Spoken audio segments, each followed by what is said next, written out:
Aspects of aging. Well, I got to tell you, aspects of aging is not about end of life. That would be like saying that aspects of aging are like going to a football game and you are there with the purpose in mind of cleaning up the bleachers after the game. It's true. You will. You have signed up to clean the bleachers at this school game, but that's not why you've arrived before the game and bought a ticket and are now sitting in the bleachers. That would be like going for a horse ride. And as you approach the stall, your thought is how you're going to clean the mud out of the hoof when the ride is over. That's true. You are going to do that. You are going to take care of the horse. But the anticipation toward the ride is not about that little bit of mud at the end. It would be like saying, I want to participate in this meal. Maybe it's at a restaurant or somebody else's house, or you're cooking it at home. And what you're thinking about is unloading the dishwasher, those exact dishes that will be part of the meal. Maybe you work at the restaurant, maybe you're going to help your friend, and maybe it's going to fall to you to do that. But if you're sitting down at the table with a menu, that is not your thought. Now, in each of those situations, a kind of personality can tend to focus on the end and think, well, now that we're at this point, I know what comes next.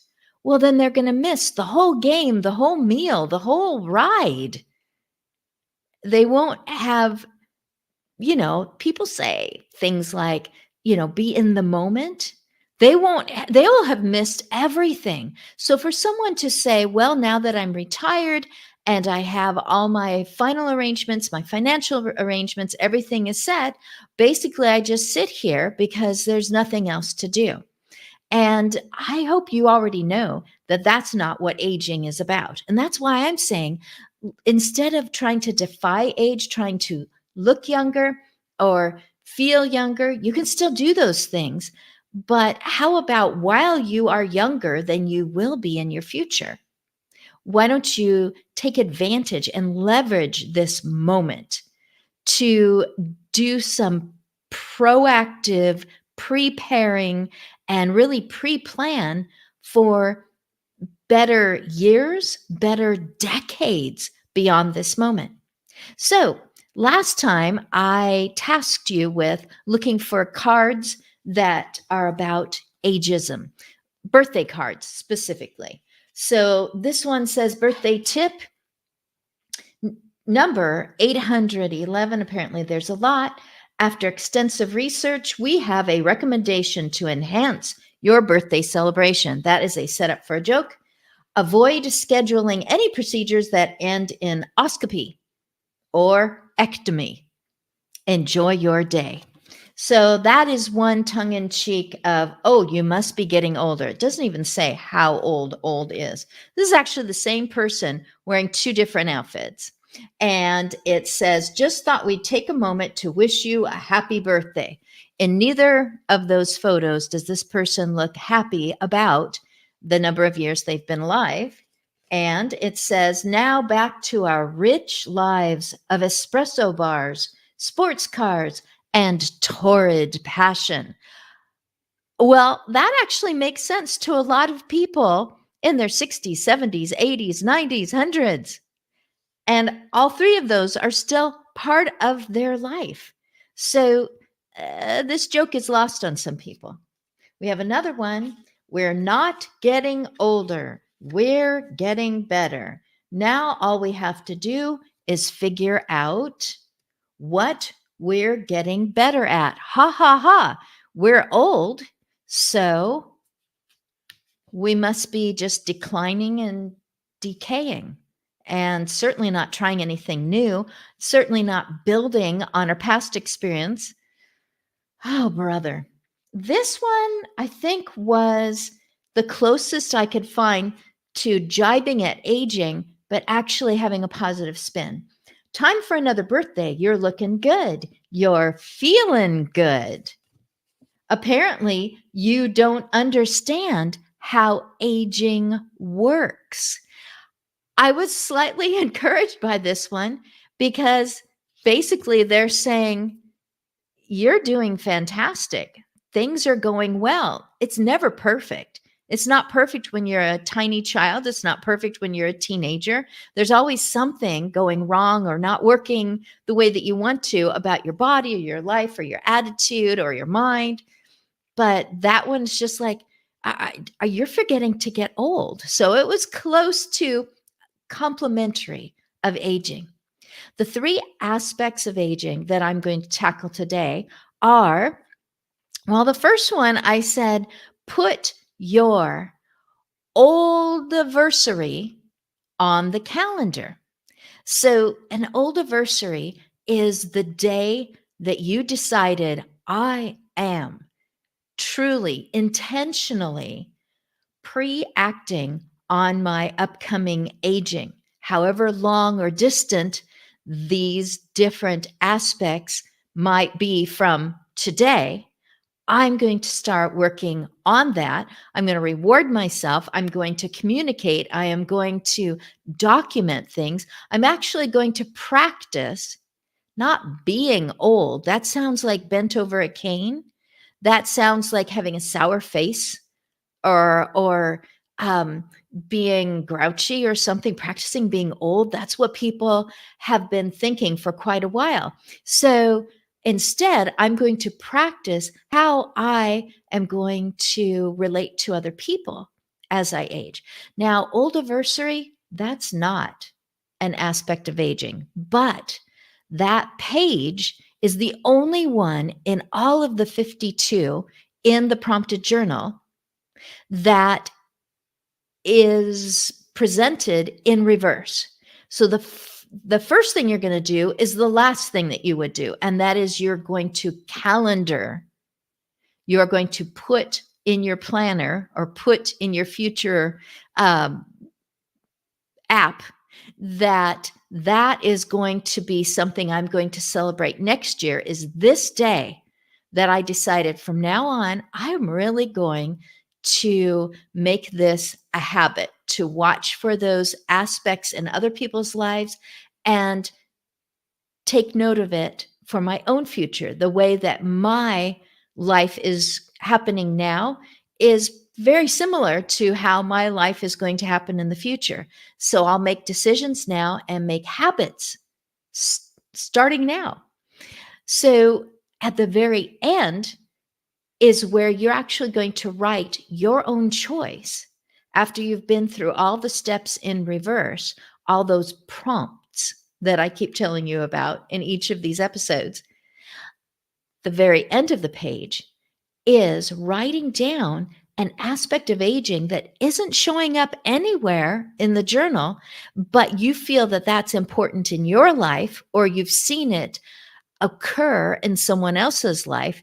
And this is your opportunity to take the helm, to navigate that aspect of aging, to come up with your own suggestions of what it could mean, how it could impact you, how you would rather that things would turn out. The second aspect of aging is give yourself a moving speech. A moving speech is not necessarily emotional, as in that there's lots of heavy sighing and great yearning and anger and etc. That is an emotional speech, but you are addressing your own emotions as they are today. You are addressing your own relationships as they are today. they're growing deeper. Maybe you are expanding the number of people or the kind of demographics that you're relating to. It may be grandchildren. It may be a peer that you've just met who is also kind of in the same point in life that you are. So this moving speech is a thoughtful speech that addresses emotions and relationships. This is a speech that you're giving yourself. You can write it down. Absolutely. I would recommend it because you can always pull out a piece of paper. You don't have to worry about that the battery is running low. But you could also video yourself just speaking today, your present self, to the distant tomorrow, you yourself, and reminding yourself why you would move. What are the factors? What are the things that bother you most? What are the things that are most important to you? Who is most important to you? Who bothers you the most? Whatever it is, this is your speech to you. It isn't for someone else to read to you, to give you a guilt trip, to be sarcastic, to say, hey, this is what you said. So, deal with it. But this is in case you have to move. And you can say, that's never happening to me because I've got it all set up. And about 2 or 3 things can change in the lives of those people that you have in place. And suddenly, what you thought was going to happen and play out perfectly doesn't. So give yourself a moving speech. The last one today is about passing the button, not the button, but button. Anyway, I listened to it in French. I thought it was bâton, and it's button. Anyway, think about a long, thick club that hits a ball. Think of a short, I think it was called a billy club, that an officer of the law would maybe swing around and have in the ready. I bet that's still used in some cultures. So a baton or a bat, you can also think of battle because they are used for hitting. They are used as a weapon of not so much in sports, but it is something that you need to pass along smoothly so that you're not hitting someone over the head. And so you're not wielding something that looks like you're ready to do battle. When I say passing the baton with this aspect of aging, it is something that you have always controlled, but now you get to control how you pass that baton and how often you pass that baton, to what extent, at what point will it be traded back and forth. For example, bills. You're done with always being in charge of all the bills for a reason, but you want to pass that baton on to someone else. It could be a neutral person that you pay. It could be someone who's in your family. It could be your spouse because you've always done it. And now you need to pass that on. So you are doing this very intentionally and without the emotional attachment, because it can be temporary. It can be, let's do it together for a while until I feel more confident. You can have a discussion about, when is this end date, or what does it look like when I fully turn this over to you? It could be the yard work. You're going to pass it along to a service. You're going to pass it along to a neighbor. You're going to pass it by not maybe living there anymore. And so that is your opportunity to say, I've always been in charge of these intellectual things. I've always been in charge of these physical things. There may be something very emotional. It may be emotional attachments to items or to a hobby. Maybe what you're passing along is to a colleague at work, to a fellow volunteer. You have always been in charge of the auction. Now there are factors, and you are ready to pass along this baton. And yes, it does have to do with your aging. Maybe that other person is younger. Maybe they have less on their plate right now. They're empty nesters. They aren't dealing with anything medical, and it's just a better person to take over that. How will you coordinate? And how will you support behind them and do a slow release? Or is this going to be a band aid rip? Let's see. I've got baton, moving, old anniversary. Oh, yes. Speaking of moving, everything's gone behind me. And we are moving. We are moving closer to a loved one who is experiencing, because they have continued living, they are experiencing aspects of aging, and it's something that can be shared and can be an opportunity to allow this person to do these things, to be proactive about what they pass along without feeling like it's a burden because of distance. So we truly have a pile of boxes that are marked which ones get to be packed up. And I am very fortunate that my husband is the one who has said we need to be prepared for this sometime in the future. And so he has been pre-acting this in his mind and in his emotions for a while. So this is our great opportunity. The timing is excellent. We had to get out of the way for tours earlier today. We are getting out of the way again in just a few minutes. So I better not delay one more moment.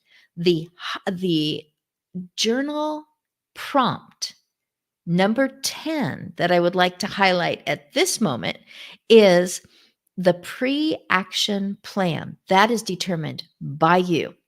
You know yourself, you know what you enjoy, you know what you really dislike. So here's your opportunity to rehearse. You can rehearse the part that you enjoy, the part that you think really won't matter to you much, one way or the other. You can even rehearse what you think of as a worst case scenario on any aspect of aging. If your worst nightmare is embarrassment, then you can put yourself in situations knowing full well that you get to pull out in just a few minutes or by the end of the day, and you can put yourself into a situation and notice how you react. You can jot that down in your pre-act your age journal of I was terrified, or I couldn't believe the looks on people's faces, or a comment was made that I thought was so rude, or you can put it wasn't as bad as I thought.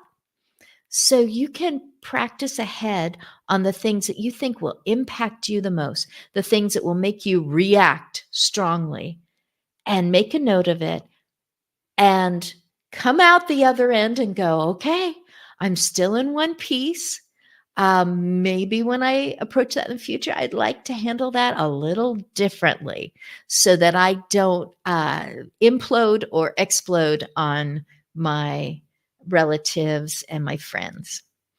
I would also like to announce for the next episode, the next three are who wants to talk about EOL? I do. EOL. That's short for a lot of different health and services, organizations, and companies. EOL is short for end of life. Wait a minute. I said aspects of aging are not about end of life. And this isn't about end of life. This is about talking. Sometimes one person wants to talk about it, and sometimes that same person does not want to talk about it, at least not right now. Another aspect of aging is chronic physical pain without the suffering. Many times those have been coupled together, pain and suffering. But do they have to go together? This is being not only researched from a psychological standpoint, but it is also being worked on in many different ways so that even though you are experiencing pain, it does not have to be coupled with suffering, which affects your emotions. So the physical and the emotions, there are ways to separate those two. And people at any age who are experiencing ongoing pain want some relief, or at least to feel that there is a point of hope and relief. And then the last one is control over interactions. This would be incoming interactions and outgoing interactions. With incoming, you can think of the root word income, and it could include your finances. And then outgoing, well, that's a kind of personality. You have an outgoing personality, but this is dealing with other things that are outgoing and just keeping control over it, releasing control over it. Who has control over this? Did you ever really have control over these particular facets of the exchanges in your life, the things that leave your home, leave your mouth, leave your bank account? Do you have control over that? Who is really controlling that? And just really understanding that now and continuing to revisit those incomes, those outgoes as you continue to age. So I can end with the fact that I totally forgot to ask the question. It's really simple. Do you know off the top of your head the name of any moving companies? They can be international, within a country, they can just be in the local area. And will they go any farther than your county or your state? Do you know any names? You've probably seen large moving vans going by and smaller moving trucks with names written on the side. Do they pop into your mind? Did they do a good job on the logos? Because we're going to have to use something. Our little cards are not going to get all of that stuff I'm looking at out and up closer to a loved one. So I am going to finish by saying my mind is on moving right now. I'm going to give myself a thoughtful speech and remind myself that even last night, it was impacting my emotions and it was impacting my relationships, and it will continue to do so. So I want to make sure that I think of some thoughtful responses and ways to respond to my own reactions and the reactions of my family around me. I need to do all that because I'm 62 years old and I am the aging enthusiast.